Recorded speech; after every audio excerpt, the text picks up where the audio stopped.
Okay, yes. Yes. Awesome. May. Masaya pa ako, Direk, dahil may nagawa pa ako na hindi ko po nagawa noon. Yung. Sobrang saya ko po na first time ko pong ginawa. Tanner. Sobrang saya, pero it made me realize how hard I need to work at it. Elise. Nalaman ko po yung mga kahinaan ko na kailangan ko pong i-improve. Okay, yes, Makoy. Marami po ako natutunan at sa pagkakataon nun, parang hindi ko po nakilala ang sarili ko dahil sa kakaiba na hindi ba yung nagawa ko po. Cora. It was enlightening po, and I learned different things to expect, and especially to improve. Kisses. I feel very blessed at saka honored na makausap ang director na gaya mo po. At saka parang habang buhay ko siyang maaalala kasi sinabi niyo po. Blew my mind because I never thought I'd be able to do that. And like Tanner and everyone else, it made me realize what exactly I have to work on. So you all know that acting is not an easy job. It's not like, wow, you're in the middle of the limelight and all that. So you all know it's a craft that needs to be worked on, right? And every day you learn something. Yes? Yes. Yes. Okay, and you now know that it's very important to always be in touch with your emotions. Yes? Yes. Okay, so you guys will really have to work on it. A lot of you are very, very, very, very promising, really. But that doesn't mean, it doesn't stop there. Just because you can cry or you can get angry or whatever, well, you're magaling na. Pag tinapong kayo dun sa mga magagaling na artista, you know, there's such a thing as kakainin ng buhay. Kakainin nila kayo talaga ng buhay pag if you're not on your toes. You know this, Elise. Diba? So, if you're really serious about acting, you guys are gonna work for it, right? Really, constantly, aside from workshops, do your homework. Ako as a director, I do my homework. When I read a script and I see that I need something, I go, to this day, I've been a director for 25 years. To this day, if I need to see, I sit down in the middle of EDSA with all the buses and all that just to get a feel of whatever. I still go to Quiapo Market to get a feel to see what's happening. I go to Eastwood. I go on a Sunday to see what's a Sunday afternoon compared to what it is on a Monday morning. You know, you always need to research on your own. Don't rely on the internet. That's not real life, you know. The internet is where the sensibilities are different. You know what a sensibility is? Something that's very Filipino, something, or if you're an American, it's very American, like football or something. A sensibility is something that's so Filipino, like fish balls is a sensibility. Fiesta is a sensibility, something that, you know, it's very, very Filipino. It's unique to our culture. It's unique to us as a people. So the sensibilities, if you Google, the sensibilities in Tondo are different from the sensibilities in Alabang, which are different from the sensibilities in Zamboanga, right? Which are different from the sensibilities in Bulacan. So it's not just a matter of reading the script, acting ko, hindi. Doon pumapasok yung mga nuances. How will you act? How will you act and how will you know your character and that you do your own research? Acting is not trabahong tamad. Kung tamad ka, you don't belong to this industry. Everybody does their work. The producers do all their homework. The writers do a lot of research. They do all their homework. Kami mga director, katakot-takot na research ang ginagawa namin. And if you want the seasoned actors, the veteran, they will tell you the same thing. It's not just a matter of reading the script and saying the lines. A lot of work goes into every character, and that's one thing I want you guys to remember and take with you wherever you go. Okay? Yes, po, Direk. Maybe build your craft. You know, build it. Do your research. Do your homework. Hone your craft. And that's really a lot of hard work. Okay? And you know, if you guys are really committed to it, maniwala kayo. Vision ko yan. Nakita ko yung potential na yan. But really, you know, kami, even here in PBB, diba, we gave you the opportunity. What you make out of yourselves after this, it's all up to you. Right? Yes, Okay, so, what 3 things did you learn since yesterday, Tanner? Quickly. About acting or about in general? In general. How difficult it is to act for me personally, and also I guess the different ways you can act, Okay. and how to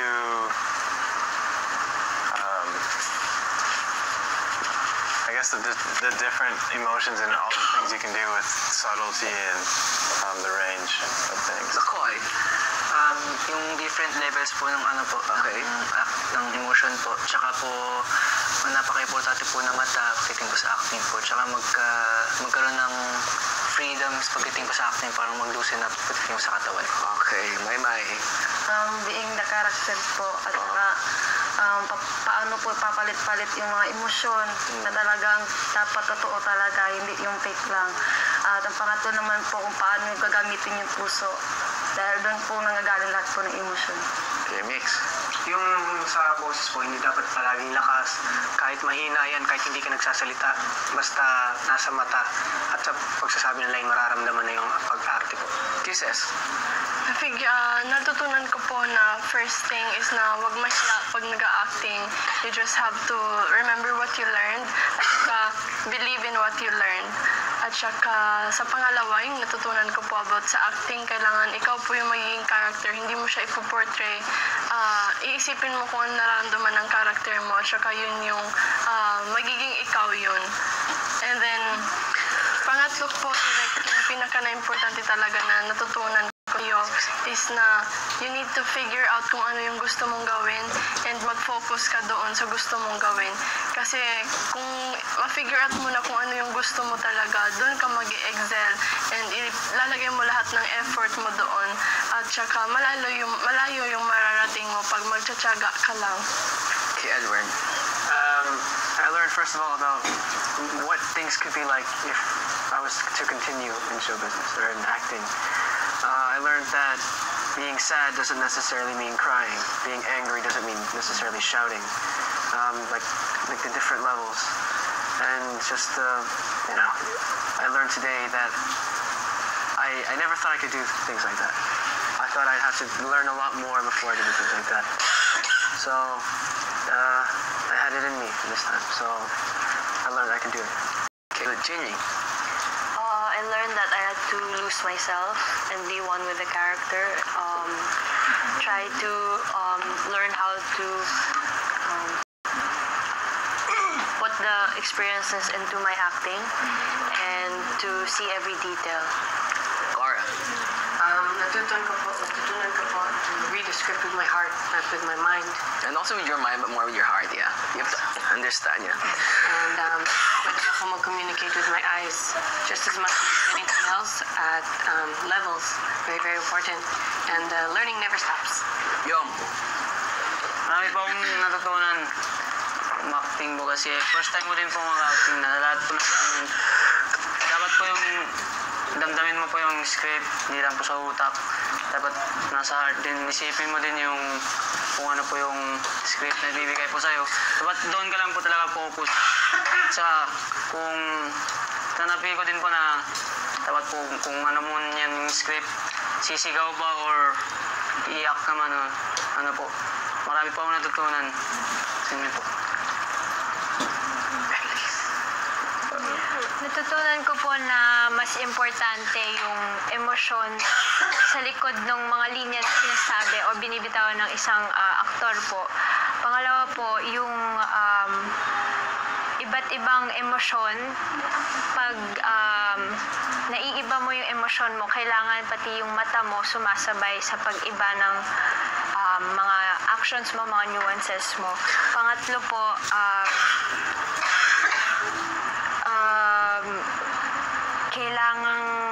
kailangan mong mag-focus talaga. Huwag kang bibitaw kapag pag naramdaman mo na yung eksena mo, kailangan pagpatuloy, kailangan huwag bumitaw yung character mo. Good. Nakalimutan ba ako? So I'm glad you all learned that because all your learnings I expect to see when we do the live drama. So I hope na sinasabi niyo, I learned this, I learned that, I learned that. Eh sana makita natin. Makikita ba natin? Yes. Makikita ba natin ang mga learnings? Yes po. Yes. Okay, so based on the auditions, graduation. Based on the auditions, to play, this was based on the auditions, okay? So, to play the role of Andrew Young, palakpakan!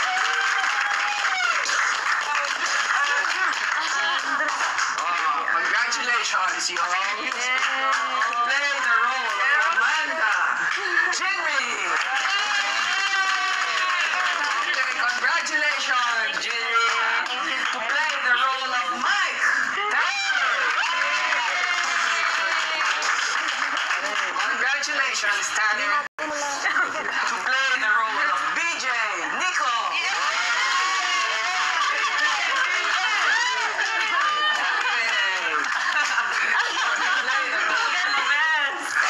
God, you can expect. To play the role of Baby, Kisses! Okay, to play the role of Carla, Cora! Okay, to play the role of Alec, McCoy!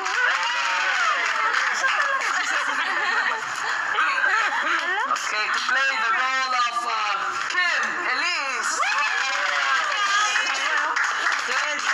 Oh, yeah, oh. To play the role of Aaron, Edward! Congratulations! And to play the role of Ikay, Maymay! Okay, so you now have the scripts of our live drama. And I expect that when you see your characters, number one, I just want to say that there is no small role in any series, in any film. Okay? The greatest actors and actresses all started with one scene, with two scenes, whatever. The important thing is you should all be a team. You are the dream team, right? Yes, ma'am. You will work as a team and support each other, right? Yes, ma'am. So it doesn't mean that if you only have one or two or whatever scenes, there's no such thing. Pag may isa dyan na how do you call that? Tumaliwag? How do you call that? Tumaliwas sa character, that's it for all of you. Yes, ma'am. You all have to be in character. You all have to look at the script, study it, read together, okay? And work as a team para mabuo yung drama. Pag may isang gumanyan, that's it. Wala na. In any film, in any no matter you are from the US, you know how it is, right? How it is in Hollywood. There's no such thing. So whatever role you get, or whatever it is, do your best, work as a team. Make sure, wag kayong mag-solo flight. Diba? There are some actors that are really bad and believe me, they don't last. They're, wow, role mo hindi sila. The others are all in one they're in one team with one emotion, and this one thinks that, wow, ang galing-galing ko. So, nag-acting siya. Acting siya. Hindi ka naka-jail dito sa mga ibang co-actors mo eh. So, feeling mo, ikaw ang galing-galing mo kasi nasa iyo yung eksena. Hindi ganon. Ikaw ang lumabas na part na nga. Ikaw mukhang gago. Number one, your co-actors will not like you. What a selfish actor you are. Yes, ma'am. You know, when you're part of a team, when you're part of a cast, it's give and take. Sometimes it's your scene, sometimes it's the scene of your co-actor. Kasi nagkontrabida ka, bida ka, whatever. It's give and take. There's no such thing as, it's my scene. I feel great. Kung eksena ng co-actor mo, huwag mo sasapawan. Bakit masasapawan? Ikaw ba yung bida dyan? Eksena ng co-actor mo eh.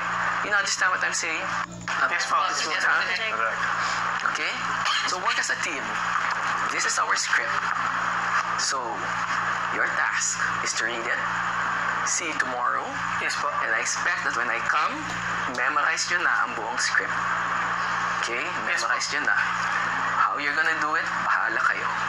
Memorize ninyo ito. We'll have a reading. We'll have some blocking, etc. So that by the time we're ready with the live drama, ready at handang-handa na kayong lahat. Yes. Kasi po, hindi ko po. Pag po ba nagkakabisa ng script, tapos pag dineliver, kailangan po details na details. So, what if po may maiba? Kunyari, Ano may maiiba yan? hindi naman. Because if, as a director, kung itong lang location, may problema sa location, mag-adjust. Kaya nga you have to be flexible. Hindi ka pwede na, ito lang. Sabi kasi dito, na ganyan. Hindi pwede. Be ready, just know your character. Know your lines. Know what the scene is about. At mag-adjust tayo ng ganyan. And we will work as a team to make this challenge of yours a success. Okay? Yes, Goodbye, all!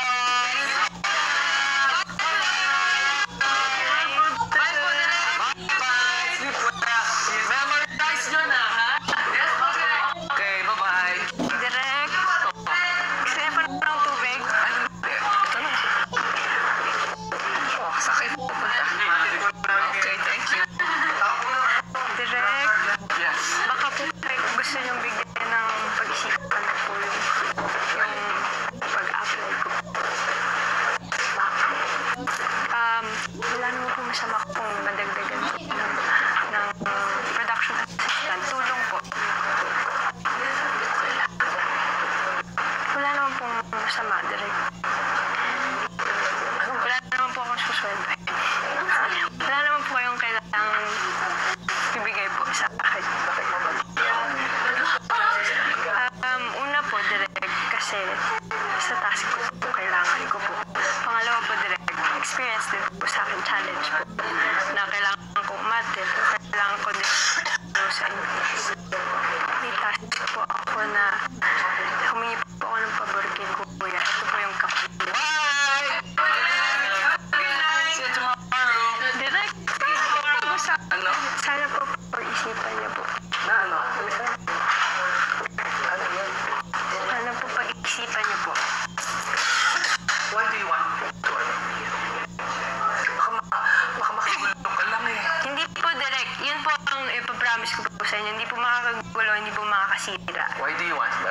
Dagdag tulong lang po. Wait. Why do you want to be a production assistant? Binigyan po ako ng task ni Kuya po na pag napapayag ko po kayo, makukuha ko po yung hiniling ko po sa kanya. Ano hiniling mo sa kanya? Kasi po, Direk, magbe-birthday po yung isa sa mga housemates. Oo, sino? Si Makoy po. Direk. Kailan ang birthday mo? Sa Monday po. Wala Ano siya? 22 po. Wala po kaming ingredients or masyadong pagkain po dito sa loob. Kaya hiniling ko po kay Kuya na ako po siya nagagawa. Maliit lang po na regalo po para sa kanya. Yun po yung Hiniling mo na ano? bibigyan po ako ni Kuya ng ingredients po para gumawa ng cake. May time ka pang gumawa na kasi do you know that you have to memorize this whole thing?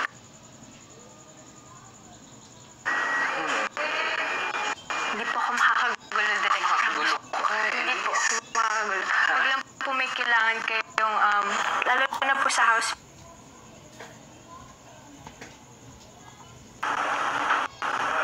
sa pag-memorize ko. Sige, pag kailangan po nila ng extra, Direk.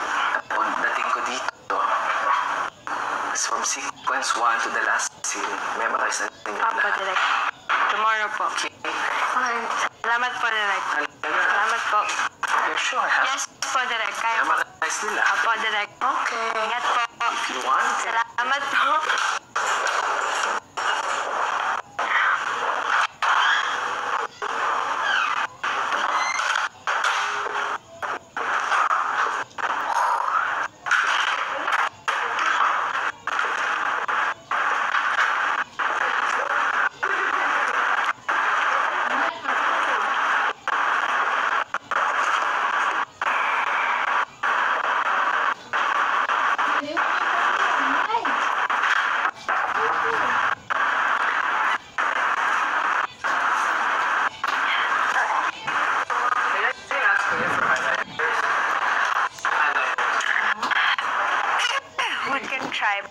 Do you want to just use a pencil for now?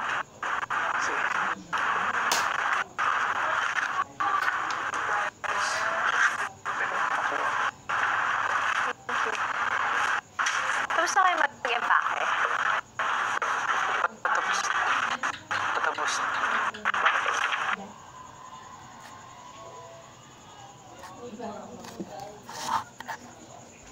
After you pack, I have something to say.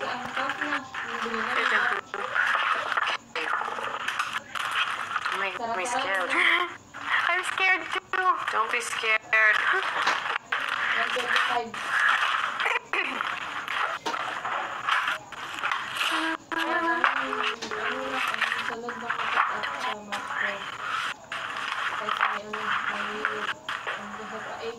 Hungry.